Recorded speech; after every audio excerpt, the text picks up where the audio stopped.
Good evening, everyone. Oh, that's so wonderful. Thank you. It's so great to see you all. Thank you all for coming out, especially in this weather. It's wonderful to see everyone. Just really quickly, I'd like to introduce myself. I'm Aaliyah Allen, the Senior Program Coordinator. And wow, y'all are so sweet. And Associate Curator here at Express Newark.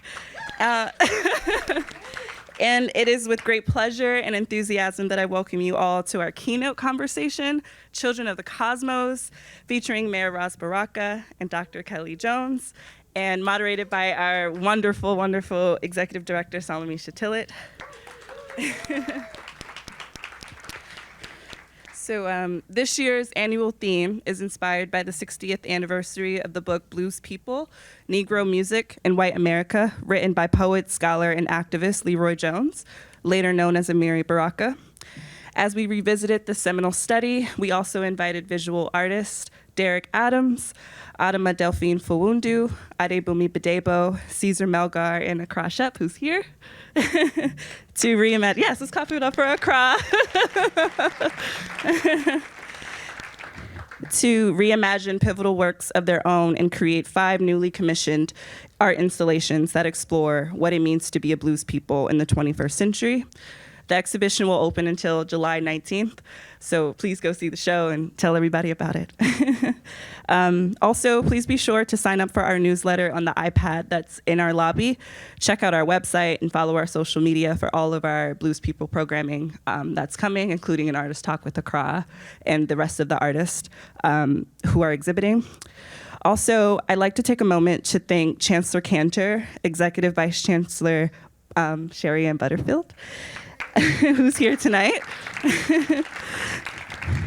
our Executive Director, Salamisha Tillett, our Creative Director, Nick Klein, who I just lost in the crowd, but he's here, Paul Robeson Gallery, Sandra Draper, who helped create this beautiful room, gourmet dining, the Office of Reservations, and our entire staff at Express Newark for making this beautiful event happen tonight. Also, sending a huge thanks to our sponsors, the Harborview Foundation and the Andy Warhol Foundation. Now, I'm beyond excited to introduce New Arts Justice inaugural poet in residence and my friend, Jasmine Mans, to perform a poem for us. I'm gonna share a bit about Jasmine really quick. Jasmine Mans is a Black poet and performance artist from Newark, New Jersey. Jasmine's poem, Black Girl Called Home, has been named one of Oprah's most anticipated LGBTQ books and a Time magazine must-read, to name a few. And Jasmine herself named as Essence #1 contemporary Black poet to know. Jasmine's most recently collaborated with the Brooklyn Ballet on an original performance piece titled Unnatural Surrounding at the prestigious Brooklyn Academy of Music. Hi, baby. Prior to this, she opened for Nicole Hannah-Jones at the launch of the 1619 Project at the Brooklyn Academy of Music and co-hosted the Kennedy Center's Art Across America digital series alongside renowned poet Jason Reynolds. Jasmine is a Muse 100 icon and can and can currently be heard as the voice of Ulta Beauty's National Muse campaign, honoring Black women in the hair and beauty industry. Please join me in welcoming Jasmine to the stage.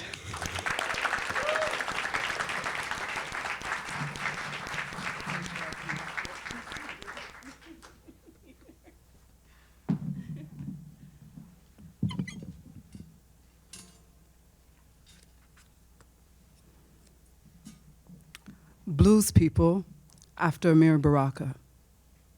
Call it a war song of the people, the ritual that breaks from clay tongues, a souring of words still made for the taste. Gather us in mesh melodies. The truth must crash, must quake, must swell, must break, must bellow and spit in its speech, must gather in bounty, must replace sense in sound, must scream. For there has never been a bomb that didn't have a melody, never knew an echo that didn't want you to remember its name. Call us Black, call us blues, give us beat, give us black, give us blue, give us back to the blues.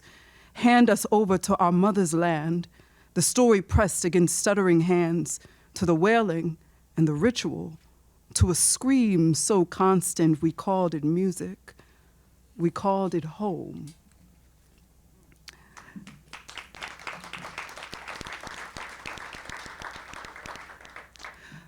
This piece is entitled, "The 39 Bus Makes Stops in the South Ward." I know that Gloria Brown lives on South 14th Street in the South Ward. She served as a lunch lady at George Washington Carver Elementary School before she retired. At 12 p.m. every day, she gave Calvin Chambers an extra milk with his lunch because that was my little brother's best friend and our next door neighbor. She fed Calvin until he was old enough to go to high school. His older brother, Al Tariq, died somewhere in a high-speed police chase. His funeral was held at Cotton. Bergen Street stands like an old man who was an artist back in his day, but has since painted his kidneys a whiskey color. Around here, you don't need to be Muslim to say Assalamu alaikum, because when you walk into King's restaurant, there'll be a 4'11" black woman who will ask you for your God and your order, and she don't care if you've made up your mind. You got 10 seconds to respond with a Assalamu alaikum, my sister. I'll go with catfish, cheese eggs, cheese grits, wheat toast with butter, jelly, and an uptown, please. I come from a city who always had enough home to come home to. A city that sometimes only responds to its Muslim name. A city that rolls its eyes and holds its babies tight on the 27 bus because it'll be 4 more months before mama gets a new car. So back door, bus driver, back door, we got places to go. The Source of Knowledge bookstore be the only black bookstore downtown, and they'll tell you about Broad Street before all the white folks got here. It's summer 2020. And all of Benet and Tyrone's 3 black kids graduated from college. They keep their degrees in the china cabinet, and when they cook, they wear one of those "My baby went to a good school" t-shirts. There's a mother in the West Ward praying her child through college, and sometimes she'll sing it, and other times she'll scream it, but that prayer is going to last her all of the days of her life, and the water ain't clean here, but Auntie Joyce is, and she been clean for a minute now, got an apartment, and she sees her grandbabies every weekend. And the Leslie Street Block Association, they still have block parties. They be a group of old black folks who never got too scared of their grandbabies to celebrate them or to pray for them. So Miss Shorter going to have a cookout, Uncle Charlie going to have a cookout, Keisha going to have a cookout, and you ain't going to worry about the roaches because mama said everybody better stay in that room, and she don't want to hear nothing, no one breathe, lift a finger, or move a muscle until she say so. And the street going to be blocked off. And the city going to sing, and Nana going to listen to trap music because all of her grandbabies are in the same backyard at the same time. And when the electric slide comes on, the people will dance. And your daddy is going to show up, and he going to bring you your new bike. And he's going to promise to never leave. And Nana made potato salad. She made potato salad, and she mixed it with her whole arm. And it's going to be 8 p.m. until the sun comes up. So you better stop by here now. You better stop by here and come get you a plate.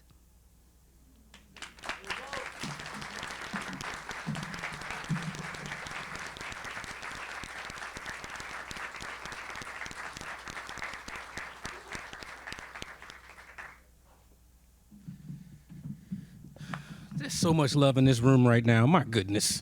I'm grateful to be here. My name is Stefan Harris, and I am a professor here at Rutgers University, Newark. And I'm going to start with some good news. I want to let you all know that I just got an email reply saying that the clear skies and sun that I ordered for next week is coming. It's on its way. So I'm here to introduce our moderator and dynamic leader here at Express Newark. This is an easy job for me. I'm looking here at her bio, and at the top it says phenomenal woman. It should. Salamisha is the Henry Rutgers Professor of Africana Studies and Creative Writing here at Rutgers University, Newark, and the 2022 Pulitzer Prize-winning contributing critic at large at the New York Times.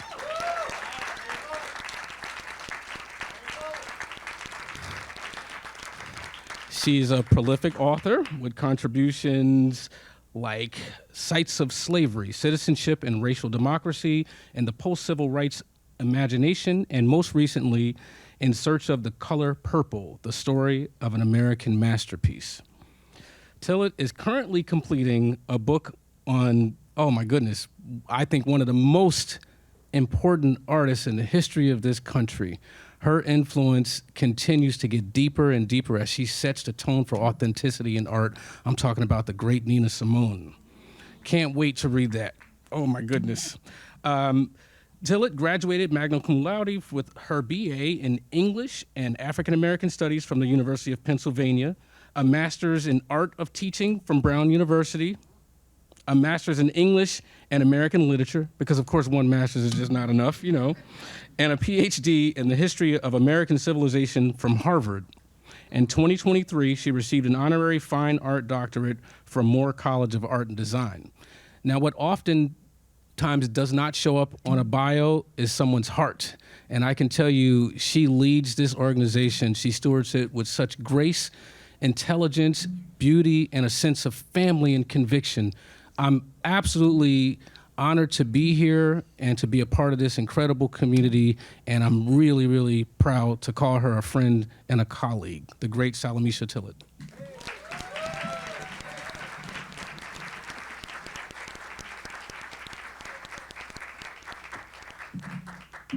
So I'll take a Maya Angelou reference all day. So thank you, Stefan. I'm so excited to be with you all here in Express Newark. I've dreamed of this conversation between Mayor Baraka and Dr. Jones since I first became a member of the community here at Rutgers Newark. It was at dinner when we were with Dr. Deb Willis, and we were down the street. And you were there, Guy and Kelly were there, and I was like, oh, wait. There's one family, Hank and Deb, were my first speakers, and I was really looking forward to the opportunity to speak to both of you. So thank you both for saying yes, and thank you for the work that you continue to do in this world. Quickly, I would like to say thank you to Nancy Cantor, Chancellor Nancy Cantor, for her vision and her unfettered leadership. EVC, yes. EVC Butterfield for her friendship and her strategic genius. Our team here at Express Newark, can we just give a round of applause for all those? The Andy Warhol Foundation, and then also Sharique Clark Soares and Christine Mason of the Harvard View Foundation that is supporting this lecture here today. So thank you all for being here, and I will begin. Okay, so. Now why we are here. So as we try to make sense of these perilous and precious days of a paramilitarized Port-au-Prince, the death toll of 15,000 in West Darfur and counting, a death toll of 32,000 in Gaza and counting, and democratic institutions and DEI initiatives under extreme attack here in the United States, we might turn to a book. And that book, because it was from another era of global war and civil rights conflict, was also trying to make sense of itself. And because it was trying to make sense of its own era, it might teach us something about ourselves. It might be how to survive. It might be how to listen intently. It might tell us how to be a people forged in conflict, but determined to see the beauty, commit to love, and forge ourselves with the remnants of the past and the resources of the present into something new. That newness, if we try hard enough, Blues People tells us, might get us closer to justice. In other words, our moment requires a poet, or rather, a poet who became a mayor. Born and raised and educated here in Newark, Mayor Ras Baraka is the son of poets Amina and Amiri Baraka, and the 40th mayor of Newark. And he often likes to say he's also the first mayor of Newark who was born in Newark. An alum of Howard University, HU. Mayor Baraka is a published author who recently released the Audible memoir with our good colleague and friend Jelani Cobbs, The Book of Baraka, and is a well-regarded in the entertainment industry for his appearance on the Grammy Award-winning album The Miseducation of Lauryn Hill, and his authentic role as an educator, and for his EP, What We Want. His big sister, Dr. Kelly Jones, is the chair of the Department of African American and African Diaspora Studies, and a Hans Hoffman Professor of Modern Art in the Department of Art History and Archaeology at Columbia University. The oldest daughters of writers Hetty Jones and Amiri Baraka, Dr. Jones is the leading scholar of African American and African diasporic art, a member of the American Academy of Arts and Sciences and the American Philosophical Society, and holds an honorary doctorate from the Courtland in London. In 2006, she was named a MacArthur Genius Foundation Fellow.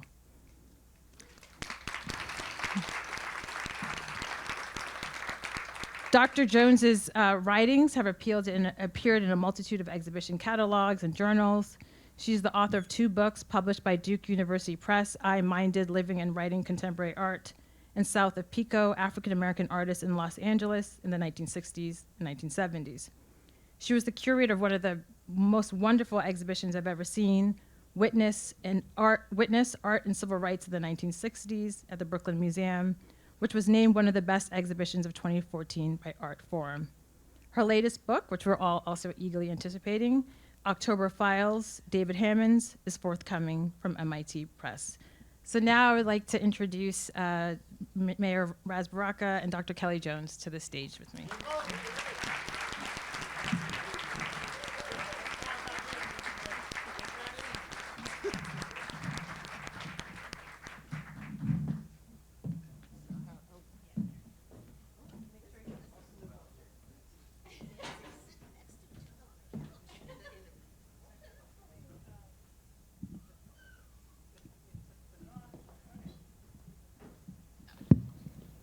I want to say, is this the first time you've done a public conversation together, or you've done? Yes. Okay, so we're making history. Thank you.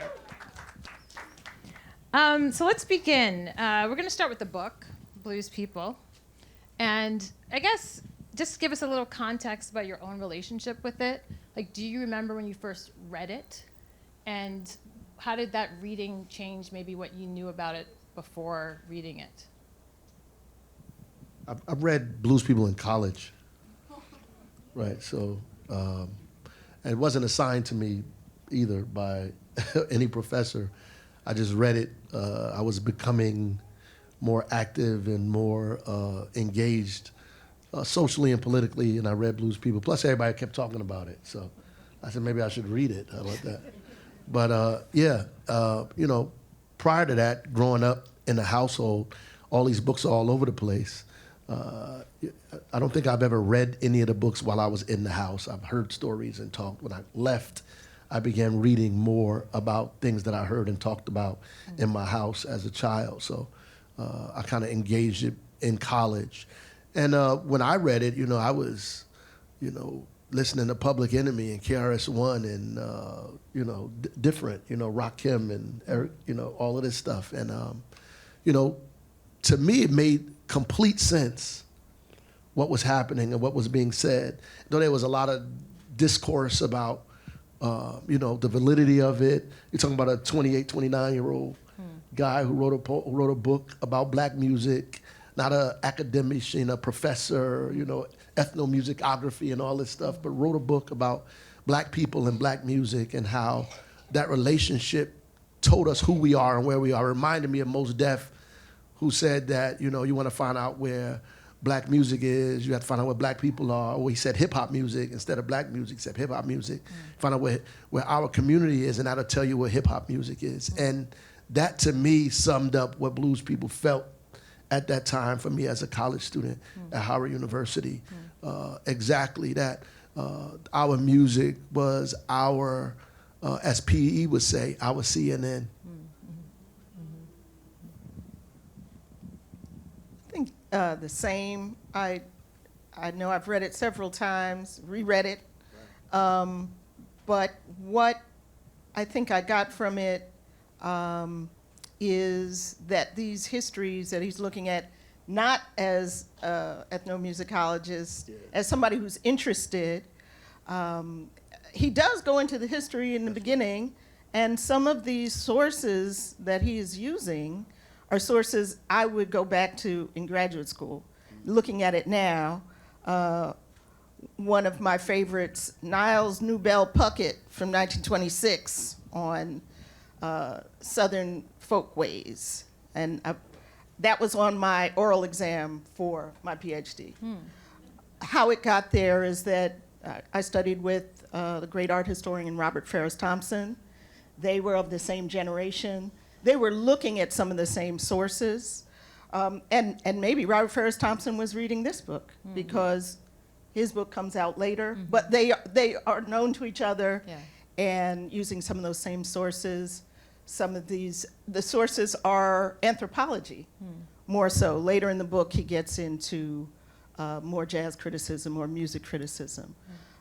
So that's what I'm seeing now, but I remember reading it in college and saying, okay, this is this history, and putting it back down. I think all of people in English or people in music are always so geeked about it. I'm like, yeah, it's a great book, you know. But to read it again, the import of what somebody was writing in their late 20s to write something like this is pretty amazing. And so how did it change maybe how you listened to Black music at the time, or how you understood the Black freedom struggle?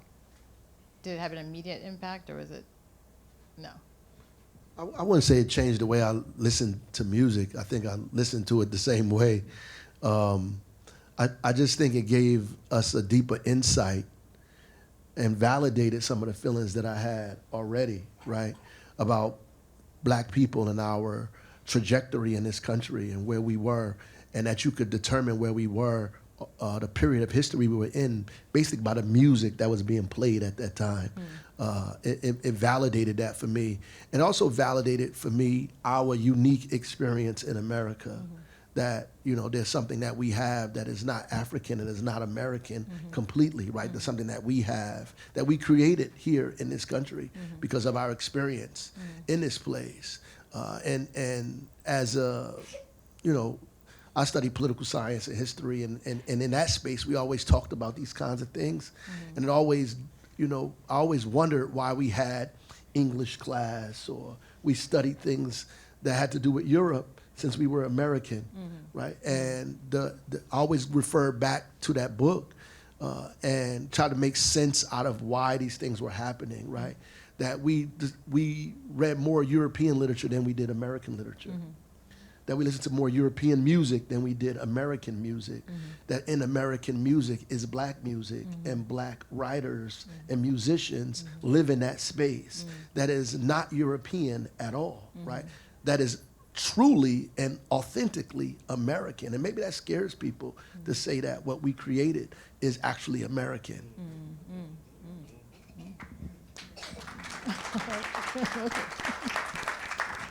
Yeah, I totally agree. I mean, I think for me, I've always felt that way about art, right? When I wrote my book, South of Pico, it's funny because the art historians, I'm trained as an art historian, card carrying, by Robert Ferris Thompson, though.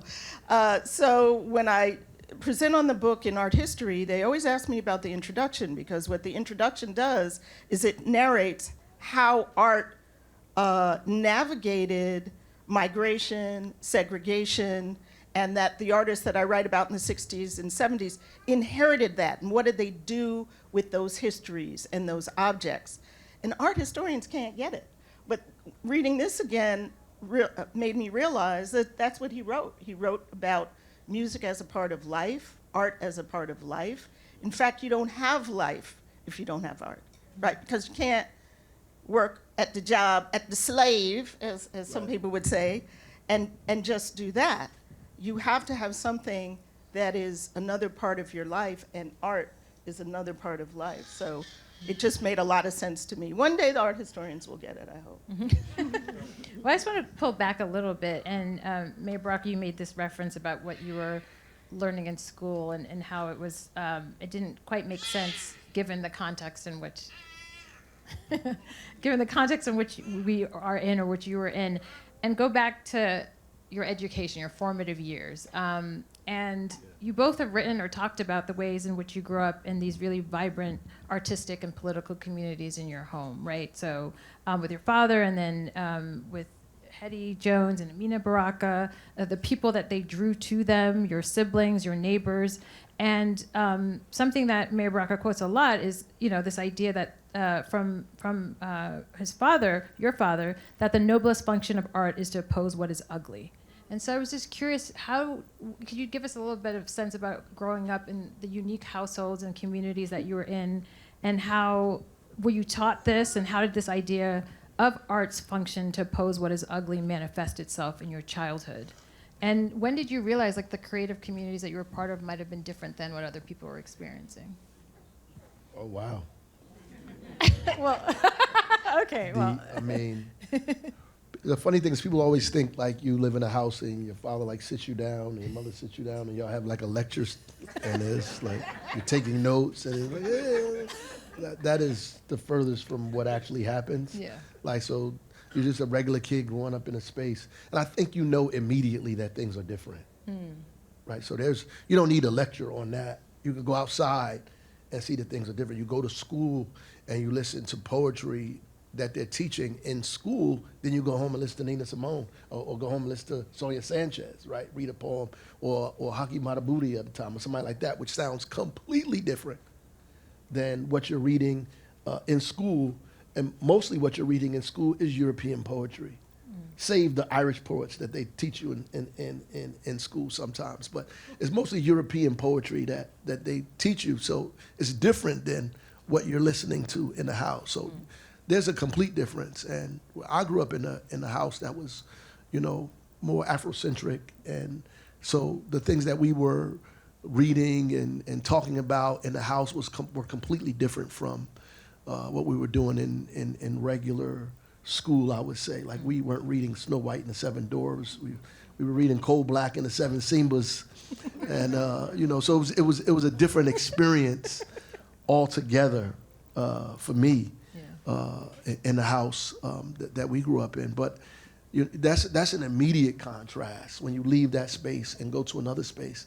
The contrast is immediate. And everybody comes to the house, all of the time.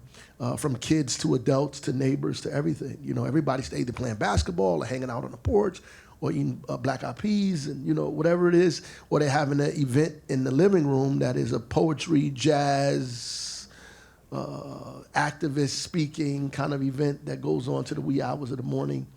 All kinds of people, from Miguel Pinero, to dub poets, to folks from all over the world coming and getting up, speaking diatribes in the middle of the living room, with some, that Badi was at some of those parties there, this guy who keeps yelling in the audience.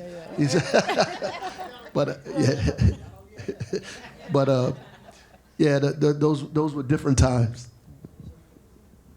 Yeah, I think it's exactly the same. You're not, artists of all kinds just running in and out.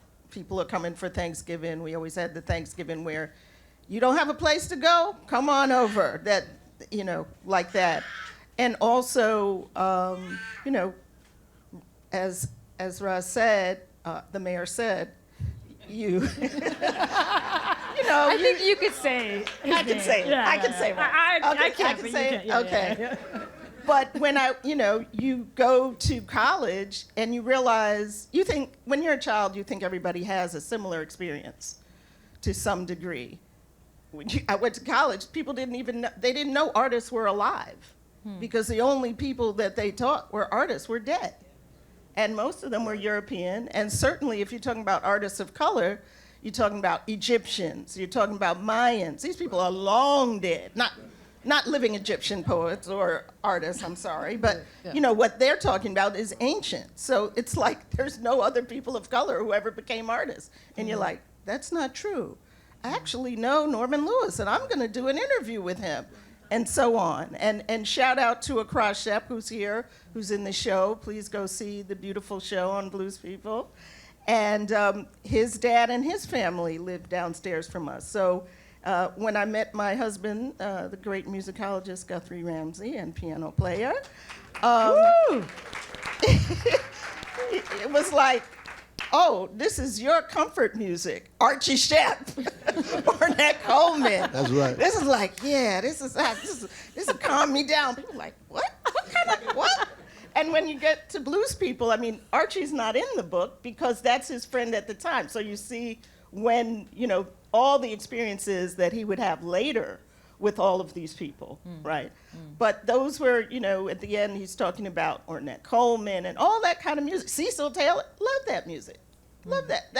That will calm me down. So that's a whole different experience about what people, one, would think about some parts of black music, but also that it would have that effect on a child, you know.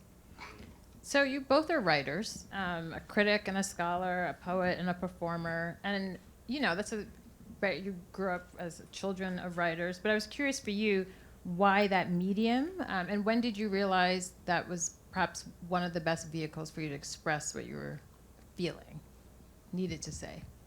Well, I wrote poetry as early as 16 years old. I would write it on napkins and loose pieces of paper and have it in my back pocket. I just used to, against my mother's wishes, hang out on Avon and 14th Street sometimes. I just couldn't pull out my poetry out my pocket and say, yo, y'all want to listen to this poem? Because I didn't think it would go off too well then. So I usually kept it to myself. It wasn't until I got to Howard that we had, that they began to have forums and spaces where you could actually get up and read poetry. And I did that. And, it was cathartic for me, like to be able to express some of the things that I couldn't express to other people in private. Never had these conversations before that you could read it, write it in a poem and say it to people, and they feel different things about it.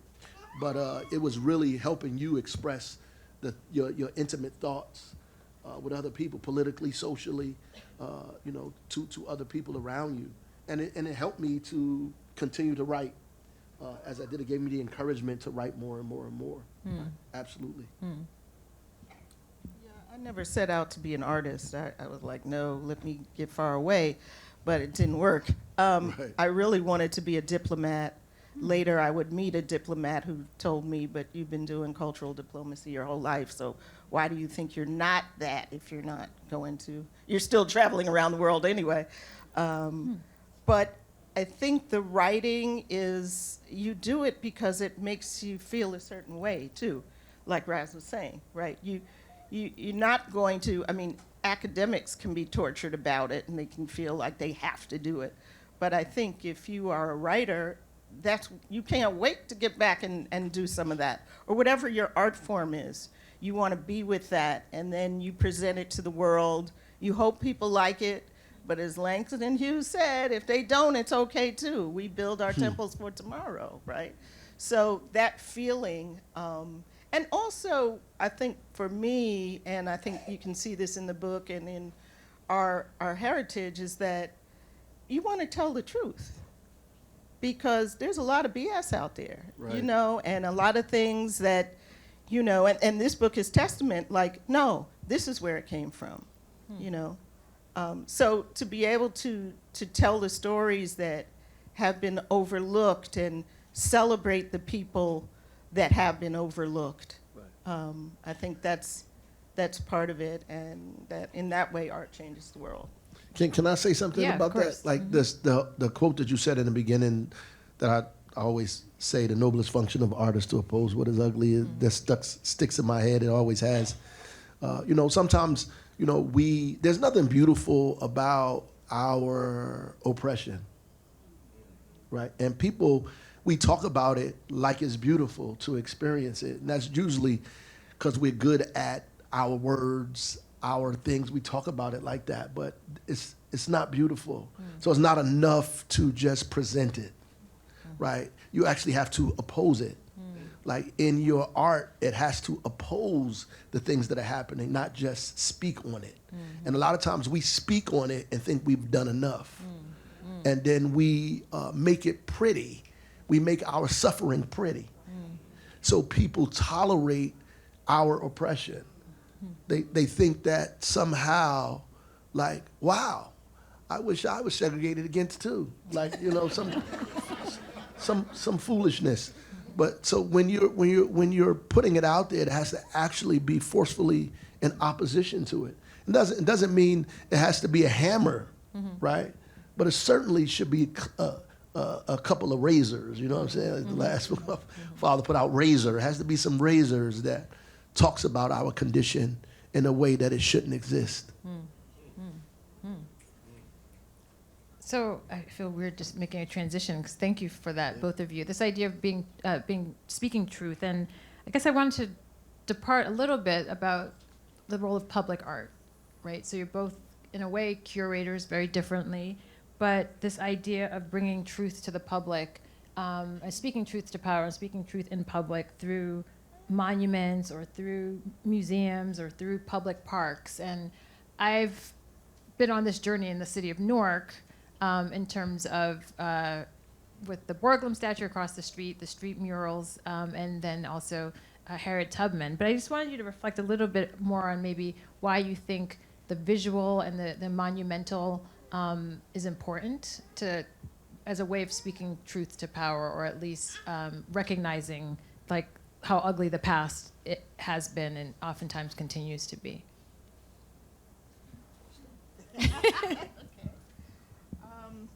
Let's see, the curating. Before I was an academic, I was a curator, and it took me a while to say, am I going to want to rise up in the world of museums, or do I want to think and write? And clearly I chose the other one. But museums, I didn't want to be an artist when I found out, hey, there are other jobs you can do. Mm-hmm. And, right?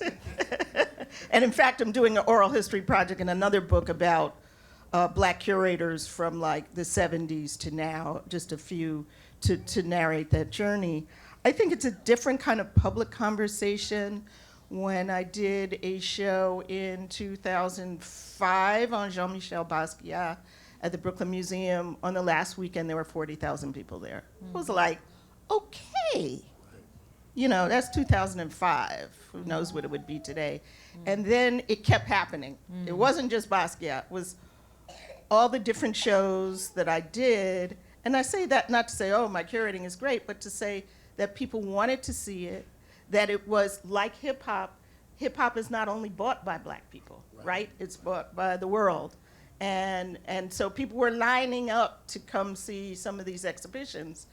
And so you realize that it is a different voice, it is a different platform, it is a different platform from a book. It is a different platform from other things, music, a concert, although it can contain all those things.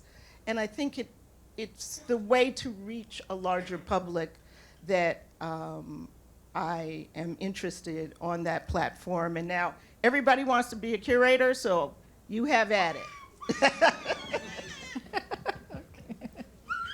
Honestly, I think all academia should be public, right? I think because of privilege, it isn't. And, you know, because everything is commodified here, that like only rich people deserve to be intelligent. I think it's important for us to make sure information is public, that people have access to information. And art is information, right? Art is a way to express information, and emotional information, as well as kind of material and academic information at the same time. We sponsor a lot of mural artists and other kind of things, and monuments and so forth and so on around the city, because we want people to live it, to see it, right? To experience it, to learn it walking down the street, to have conversations about it, to change what some of the topics of that conversation is even, right? So even if a Harriet Tubman monument can make people talk about something different than they would have talked about before they approached it, that's what we want them to do. If they're driving down McConnell Highway and they see this long mural of black and brown people and, you know, in this city doing various things, or getting on a highway and they see this incredible mural, then they have a conversation about that. And hopefully that conversation leads to thinking and thought, right? And hopefully changes their mind about a few things, but also gets them to act on some stuff that they may not have acted on prior to that. And I'll just add, in working with David Hammons, or writing about him and working with him over the years, and that's one of the things that he always talked about, just put art in the way.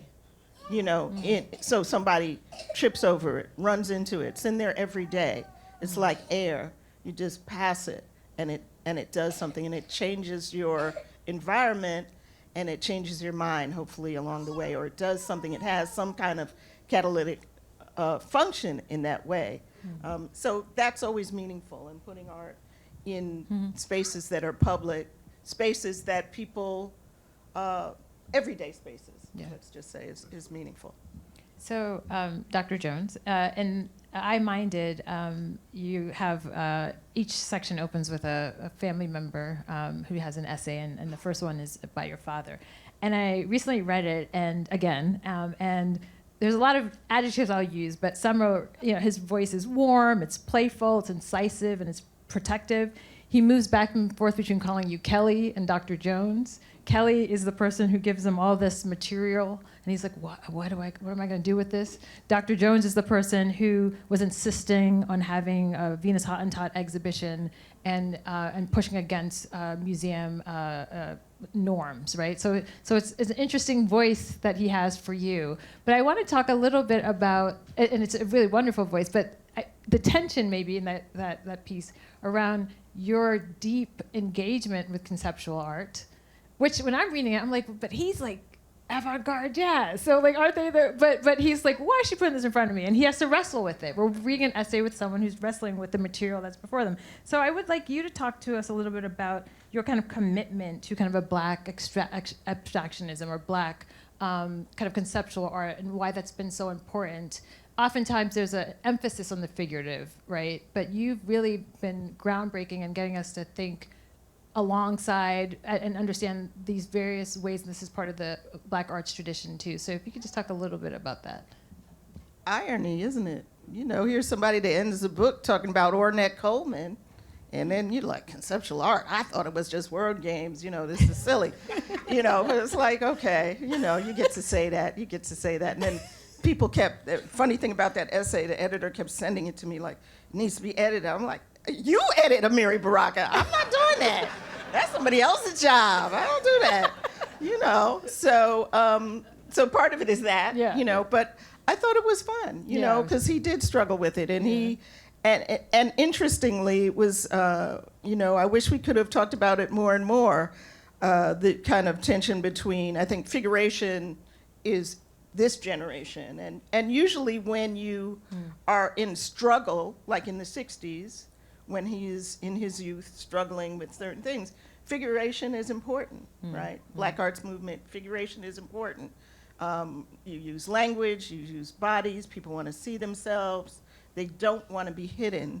But there's, that abstract part, which is like the avant-garde jazz, and in fact, some of these artists, Jack Whitten, Ed Clark, Melvin Edwards, they're all friends of his. Right. So, they're listening to that music too, the visual artists. They're listening. So it's, I think it's also just a provocation in some ways, because he knows these other people, he knows what it does, but the provocation is, why is it important to push me into explaining, as he does, about people like Ornette and others. I remember we were on a panel one time. You were there on the Basquiat show. He comes and is on a panel, and then I speak first, and then he's there, and he says, that was a little short, isn't it? When you're on a panel with him, he was always going to tell you, you're going to be in class. You're going to be in class. It's like, okay. But that was fun. It's a little banter. He gets to do that. Yeah, no. Mayor Baraka, so I didn't find evidence of this, but I'm thinking in terms of your marking a kind of distinction, and you talked about this earlier with hip hop, right? So that is the music, that's the voice, that's the poetry that's determining your aesthetic. And I was curious if you could just talk a little bit, was that a point of like debate in your household with your father, or was it just he embraced it because he understood that this was like the blues in the late 20th century? And then if you could just talk a little bit about how hip hop in particular like shaped your poetic aesthetic, and then maybe even also how you organized communities. The first part of the question, I didn't Like, get it. was there any like how the conceptual art, even though he loves conceptual music, right, jazz, but then with Kelly there was like a tension in that moment. Was there anything around hip hop or was it just an easy embrace because he understood how it was in this lineage of the blues? Well, I think that especially the hip hop music we were listening to at the time was a little different. You know, we were listening to we were listening to some serious Public Enemy and you know, KRS-One, and you know, those people are very direct Yeah. and very clear. You know, the music is forceful and right on point, so it's different. So we really wasn't any tension about that, and I think that there was a direct correlation between the blues Yeah. and straight line. straight line between the blues and what those folks were doing at the time. To me, you know, hip hop. You know, I'm a child of hip hop. I was born and raised in hip hop music, Yeah. right?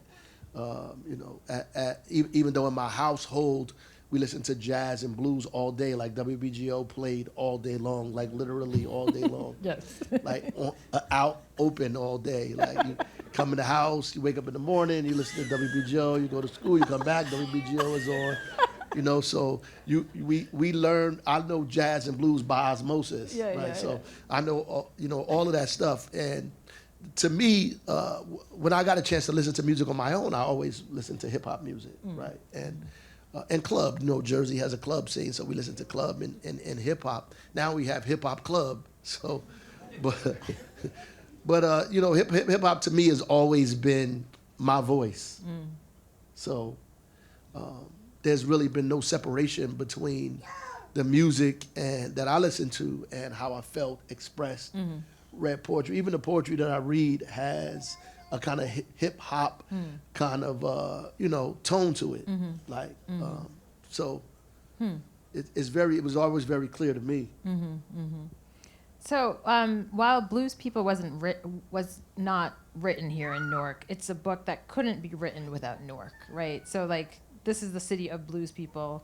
It's often the canary in the coal mine, and the cosmos itself, a space in which the avant-garde is always, it's a place that's always ahead of its time. It's an avant-garde place. So I just wanted you to talk a little bit about your childhoods in this city and why, and if you do, think this is what makes Newark such a unique place for art and activism that may be distinct from Harlem or Detroit or Chicago. Based on your own experiences, but also your kind of expertise as like historians of Black art too. Well, Newark, you know, is like, to me, most major American cities. East St. Louis, Cleveland, Detroit, like Newark, all of those. When I was a kid, I didn't know that though. When I got older and traveled, you could see the relationship between these cities, and that we weren't the only ones dealing with the same things that we deal with in the city. That it's actually happening all over the country, which is terrible, but also a relief in some instances, because you feel like that we're not the only people dealing with this stuff. That is not germane to us. Like, we're not crazy. Like, there's something systemic about what's happening here, right? And so that in and of itself was good for me. But growing up in Newark, to me, I grew up right on the cusp when Black people took power in the city. I grew up in that time. I was born in '69, 2 years after the Newark Rebellion, a year before Kenneth Gibson became the mayor of the city. I was a child growing up when my father them had African Free School and Committee for Unified Newark. I was growing up in that, learning Swahili and boot dancing and Zulu dancing and all of this stuff. I learned that in Newark. So my experience in the city was slightly different than other people's experience in the city at the same time. While we experienced everything everybody else was dealing with, we also dealt with police repression in a very organized way. We dealt with people coming into our home, breaking into our home in a very organized way, destroying our house in a very organized way. I grew up in that situation with, you know, people who loved your father on the one hand and people who hated him in the other. So when you come out in public, when we left the African Free School, the confines of the cultural nationalist home we grew up in and was thrown into the regular community with everybody else, we had to deal with people who were either trying to hurt you or protect you. And sometimes you didn't know the difference between the two.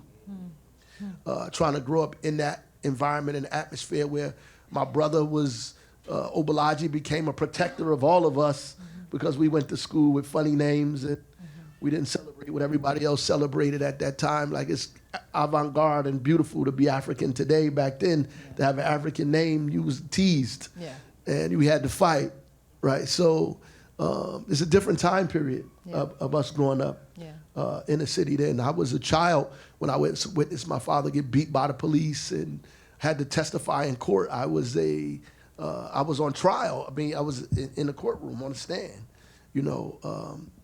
so that's a different experience. It's traumatic for me, growing up in a space like that, but also with a lot of love, a lot of people in the community who try to take care of you and who try to take care of your family and your friends who loved you, and a household that was like communal was very important. It's an important extreme to a situation like that was also happening, at the same time. But I love Newark immensely, and I think the people who grew up here love it as well. We have a insular kind of relationship with one another, and that's what happens when you're the underdog. That we fight for each other ultimately. We might argue a lot, but we fight for each other in the end.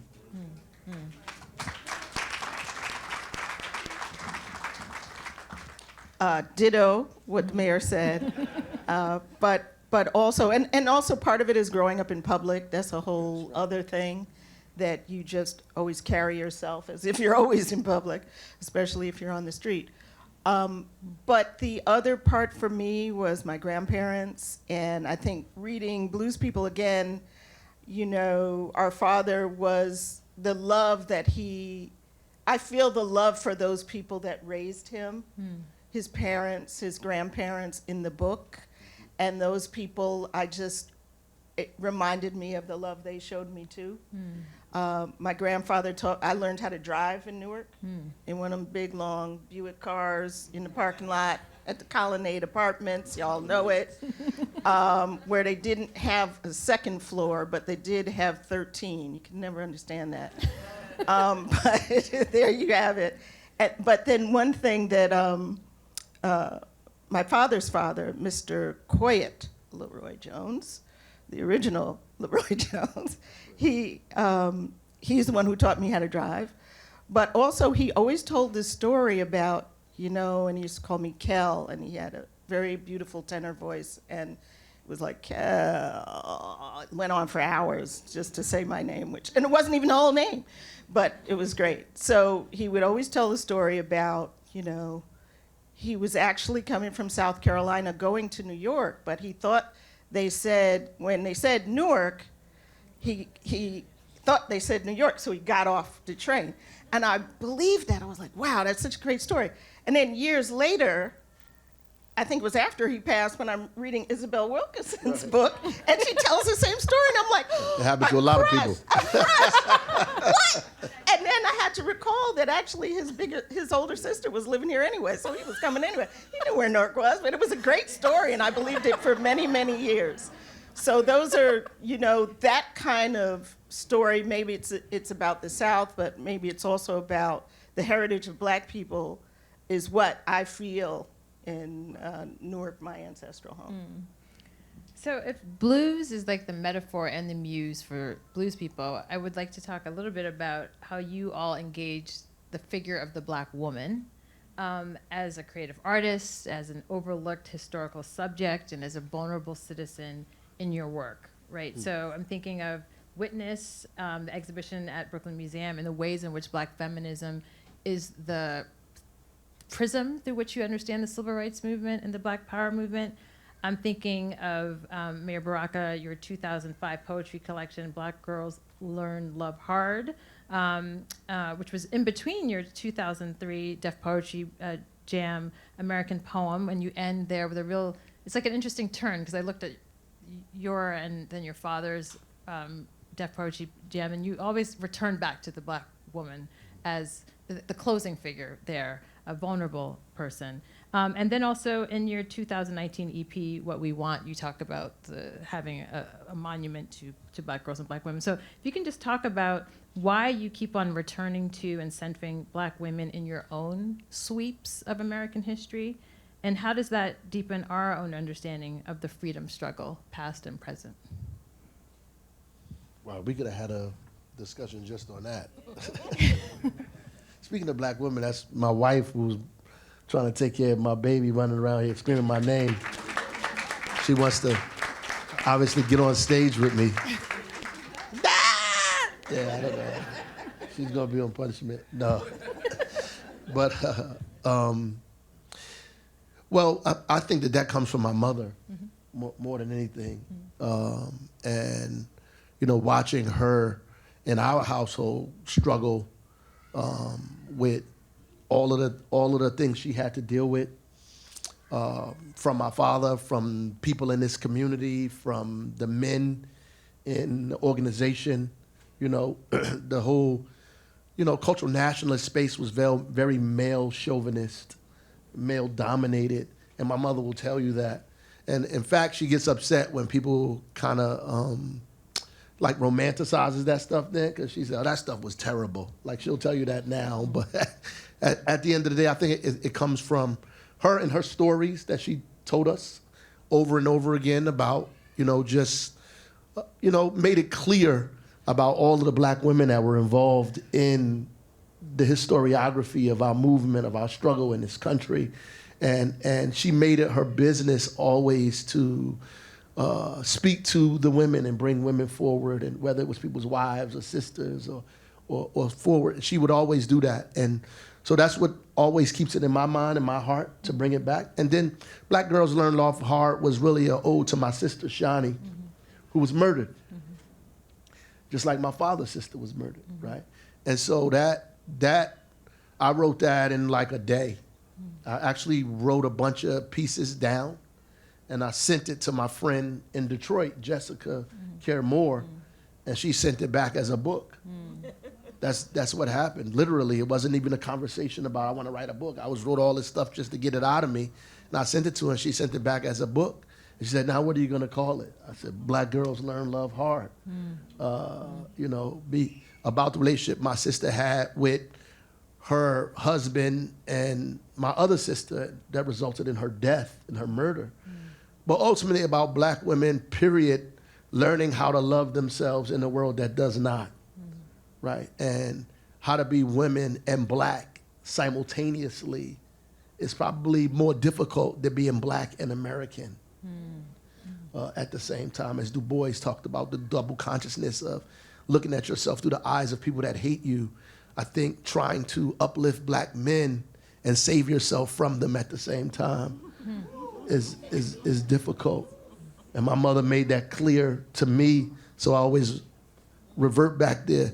Almost as a knee-jerk reaction, it's like I can't even do anything else.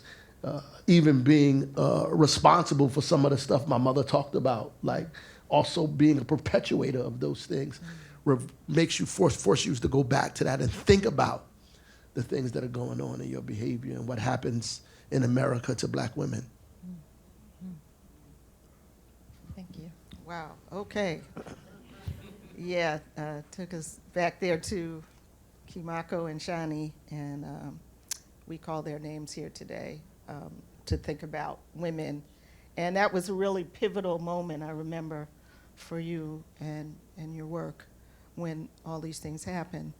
I think for me, it's part of that, but also because you do all this research and it's always men in there. And then when you start digging around, you're like, wow, look at what these people were doing. And it's really interesting from the South of Pico book. The women in that book have really gotten a lot of shine lately.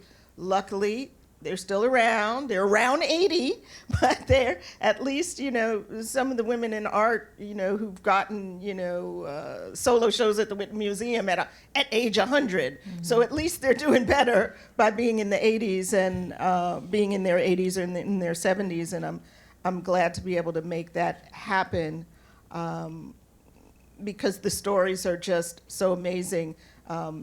The book that collected essays that will come out after David Hammond's is a book of essays I've written on women or feminism in art.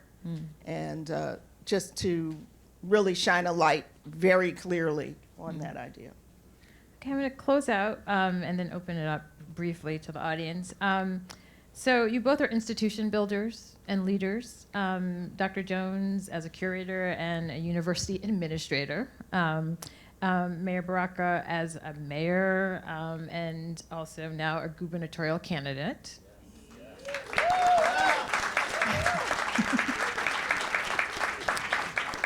Your father once said the purpose of politics is to protect truth and beauty. And so I was curious if you could just talk about how beauty shapes how you lead in public. Wow. I know, but questions are kind of intense sometimes. Yeah, I mean, it's just,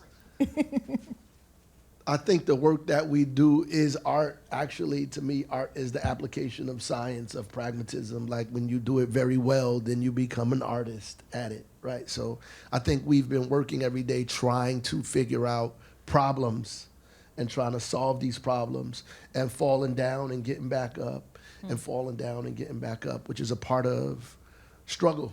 Like rolling the rock. My father used to always talk about the Sisyphus syndrome, rolling the rock up the hill to only have it roll back down on your head. Like 2 steps forward, 1 step back, to push every day, trying to change people's condition. And to me, that's the beauty of it. The beauty of it is when you see a woman who lived in the projects all her life, generationally, and she now has a key to her own home with a backyard. That's the beauty of it. Or a kid who was incarcerated and came home to nothing, who now is in college pursuing a degree, or a building that was abandoned that you turned into artist housing or a co-op space, is you doing art. Like you have a canvas to do these things in a place you were born and raised. You can actually make these things happen. You can pull down a statue, in my mind, that represented oppression and raise Harriet Tubman, or turn City Hall into a poetry night, right? Because you can. You understand what I'm saying? All of these things that you get an opportunity to do to try to build affordable housing. And in between all of those things, you make mistakes, right?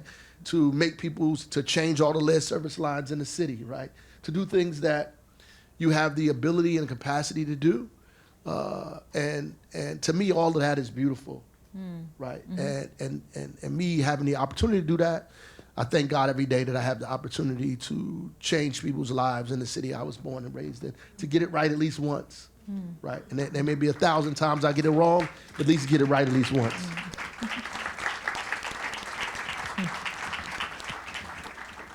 Well, the mayor is working on the big national platform, and we really want to thank him for that and for taking on that kind of role, because it is not easy and it is highly important. And I just want to celebrate all the things that he's been able to do, which are just so, if we could have that in the whole country, I think we'd be good. I mean, at least it would be a start, So I see my role, at an elite university as different. It is an elite university, but we are building, along with our inaugural chair here, who's with us today, Farah Jasmine Griffin, who was the inaugural chair of African American and African Diaspora Studies at Columbia University. It is only about 5 years old. We've been an institute since 1993. It would be the only kind of service I would do in this realm. Because it's work, but you are putting something into the world, as my brother said, that will have life. And it's a hard time now with all these things that are going on in universities that you were mentioning. But even more important for us to exist, to be a platform for these conversations, and also to be a platform for art in these conversations. So it is, and it's about service. You have to, people gave you a lot growing up. They got you to this point in your life. You've got to give back to the world in some way, I believe. And so, being a chair at Columbia University of African American and African Diaspora Studies, also doing curatorial work, writing, these are all platforms. If you have the platform, you should try to use it for good as the mayor says, you may not get it right all the time, but you know, one time makes a difference. And we just keep going. And I'm just going to, I wanted to read this, I suppose, because I think it is something, it's the last line of the book. Now, as a writer, you know, if you have editors and you send stuff back and they're like, well, I don't like you really ended that. How about that paragraph? And you're like, look, I wrote it, so you better he just published this thing, okay? So this last line, which I will read, probably would have been edited out some time ago, but it's here, and I think it makes the point to what we were talking about. So he's talking about, you know, the minds of young Negro intellectuals. What is on their mind, and what should we be thinking about and doing?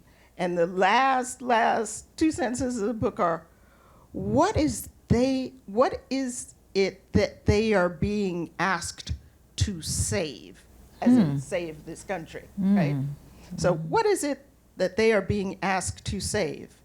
It is a good question, and America had better come up with an answer.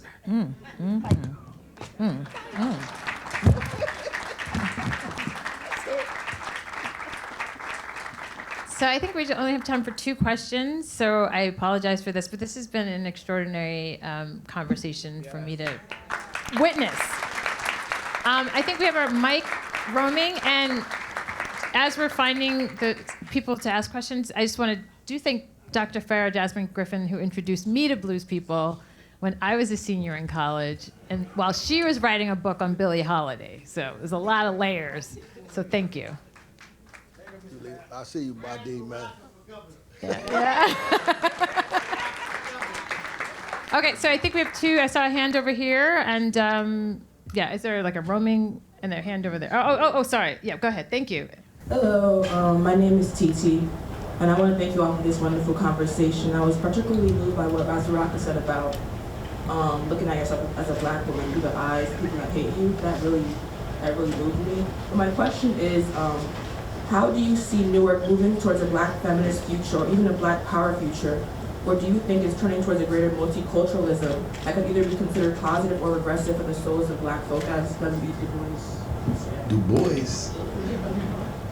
Well, you know, at this point, I think the city, just like the world, is beginning to embrace its multicultural self, beginning to see itself as other than just white. And that's important, especially America, you know, because then that means it's more inclusive. And you can tell this is happening because it's becoming more tense and was more virulent in this country and in the world. Like, people are resisting that. They're pulling away from that. But it's impossible at this point to do that, right? It's impossible, not just because, you know, people from all over the world make up this country, but because people in this country are actually engaging and interacting with one another.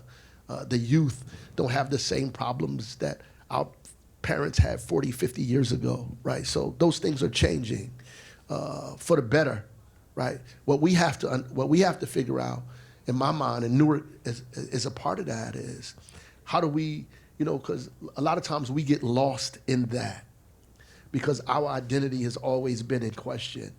Right? We get lost, so it's important for us to understand who we are in this space still, and carve a space out for our history, for who we are, for our music, our language, how we came to this point. I think is important and instructive, not just for America, for this country, but I think for everybody in this world to understand how Africans became Americans. Right?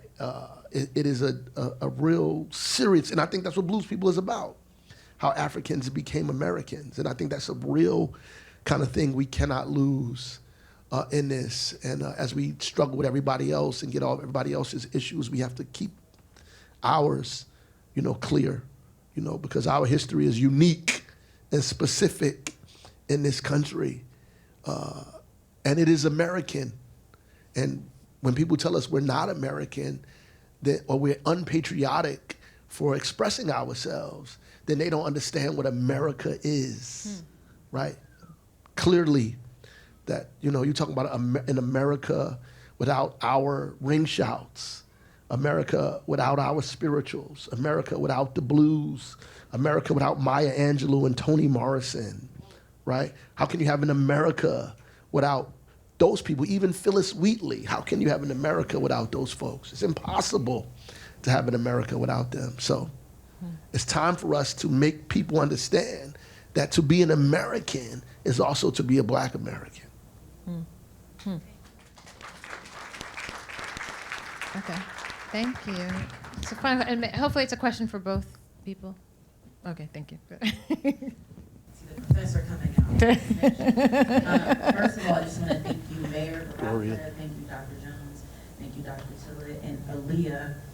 Woo! I'm right now in graduate school. I'm in seminary, so we're thinking a lot about the spirit and what that means in real terms. But we're talking a lot about trauma and grace. And this question came up the other day in class about what it means to teach or lead from your scars versus your wounds.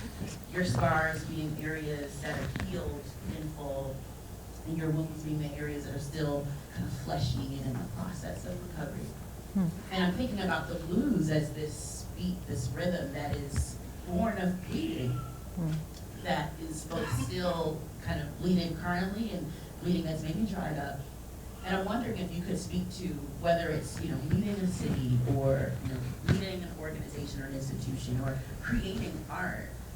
Do you think there's something to be said about creating or leading or kind of acting from a place of your wounds versus your scars? Is there something to be said about the beauty of creating from wounds that maybe aren't fully healed yet? Or do you think that, you know, I'm just wondering, like, if there's anything to say about, like, whether or not we should try to only work from areas that are fully healed, or is there something to be said about working from areas that are still in the process of becoming? Thank you for that. Thank you. That's definitely, you're in seminary, because they don't do that in some other areas of the academy to ask that. That's not even on the table. You know, no, it's never going to come up, you know. So, but I think it's called empathy. I think it's called empathy, and I don't think you can be a teacher or even a leader without some kind of empathy. Because if you are in the position of leading people or doing for people or helping a group of people, a mass of people, your country, your city, your class, you have to feel them. And maybe that does come from your own trauma and wounds, but maybe it comes from just trying to walk in their shoe for a minute. Or put yourself there, or try. You know, I think that's the type of teacher I want to be. Now, doesn't mean you don't have rules for some things. No, you need to get this paper in. Yeah. But I think you understand that, and I think, yeah, if you're in a city and you're teaching people, and you're teaching Black people, people of color in a city where they may be under stress and duress, you have to take that into consideration. Or else, what are you doing? You know, so that's the way I would see it. Okay, so we're gonna close out now. Thank you so much. I know other people have questions. I'm so sorry to end right now, but thank you both. We'll take some pictures though before you leave. So okay, and but anyway, just thank you. We have more Blues People programming. Please check out our website, join our newsletter, and sign in if you haven't. We're really, really honored to have you here today, and just thank you for everyone baptizes the space. I know both have been here before, but this is a different kind of spiritual experience for all of us. So thank you so much for being you. Thank you.